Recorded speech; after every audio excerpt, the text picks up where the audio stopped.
بابا بلے شاہ کا شعر، نہ میں شیعہ نہ میں سنی. اچھا، نہ تو شیعہ نہ تو سنی، تو پھر تو آپ ہیں کیا؟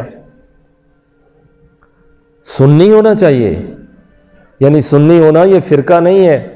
تو ان صوفیاء کا اس طرح کے کلام کو لے کر کچھ لوگ اور ہی طرف چلے جاتے ہیں. سنی کسی فرقے کا نام نہیں ہے، سنی تو مسلمانوں کی جماعت کا نام ہے. اس لیے جو کہتا ہے کہ نہ میں شیعہ نہ میں سنی، تو اس بات کی تعویل کی جائے گی، بابا بلے شاہ کے شعر کی تعویل کی جائے گی، فالو نہیں کیا جائے گا. یہ ہر شعر کو اور ہر ایک بات کو فالو کرنا بھی چھوڑ دینا چاہیے. لگ پڑتے ہیں پھر اس پر، جو سن لیا کہ یہ فلاں نے فرما دیا ہے، بس اس پہ لگ پڑ، اور اس پہ پھر آگے کیا کیا عمارتیں بناتے ہیں. اتحاد بین المسلمین کا یہ معنی ہی نہیں ہے کہ آپ سنی بھی نہیں ہیں شیعہ بھی نہیں ہیں، تو پھر آپ کیا ہیں؟ وہ کہے گا میں مسلمان ہوں. اس کا مطلب ہے کہ شیعہ اور سنی مسلمان نہیں ہیں. یعنی آپ ایک نیا فرقہ بنا رہے ہیں جو کہتا ہے نہ میں شیعہ ہوں نہ میں سنی ہوں، تو پھر ہیں کیا؟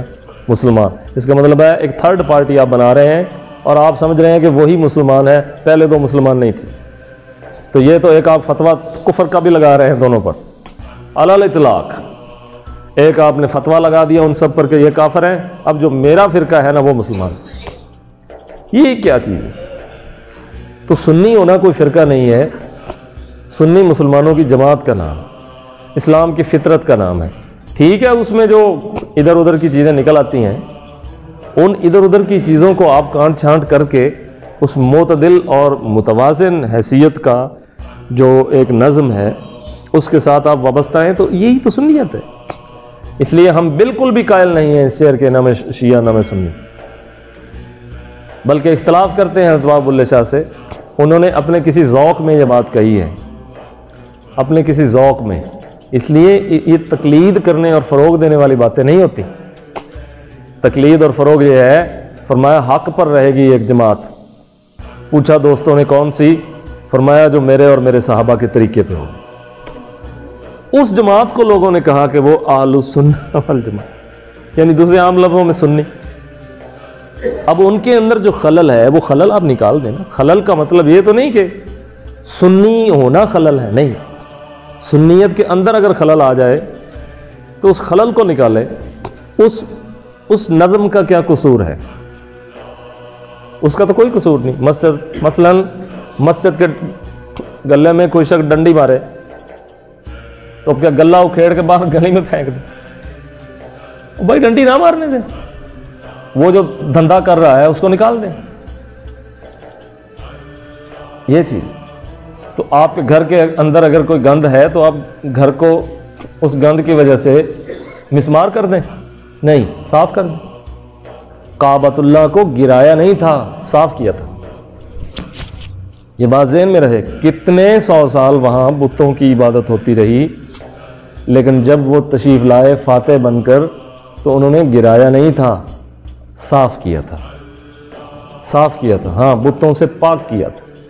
کہا تھا یہ گھر گرائے جانے کے لیے نہیں بنایا گیا، یہ گھر طواف کرنے والوں کے لیے، عبادت کرنے والوں کے لیے بنایا گیا ہے. اس لیے چاہے جتنے بھی سال اس میں پوجا ہوتی رہی ہے، بتوں کو نکال دو، صاف کر دو. تو اسی طرح سے جو خلل بیچ میں آپ کو محسوس ہوتا ہے اس خلل کو ختم کر دیں تو یہ پیچھے وہی رہ جائے گا، وہی نظم اور انتظام رہ جائے گا جو دور صحابہ سے چلا آ رہا ہے.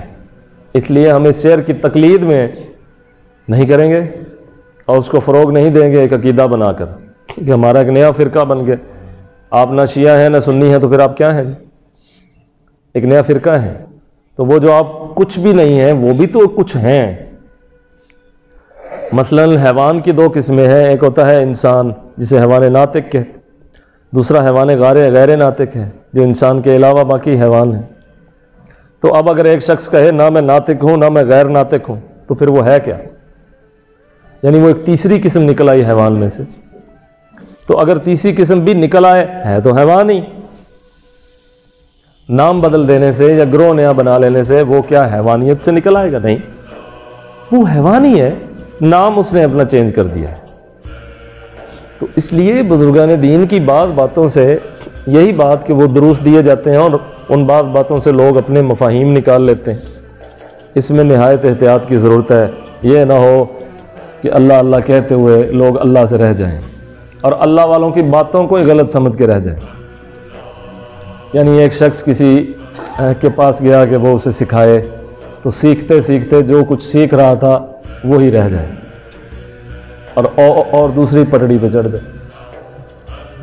تو ایسا نہیں ہونا چاہیے. اب اس کا یہ مطلب بھی نہیں کہ ان بنیادوں پر آپ بزرگوں اور بزرگوں کے طریق کی نفی کر دیں. بھائی جو خلل ہے اس کو نکالیں، یا آپ پوائنٹ آؤٹ کریں کہ یہاں یہ غلطی ہے، اس غلطی کو اگر نکال دیں تو پیچھے تو صاف ستھرا رہ جائے گا. دودھ کی بوتل کے اندر اگر تنکے ہوں تو تنکے نکال دیں تو پیچھے کیا رہ جائے گا؟ دودھ. پیچھے دودھ رہ جائے گا.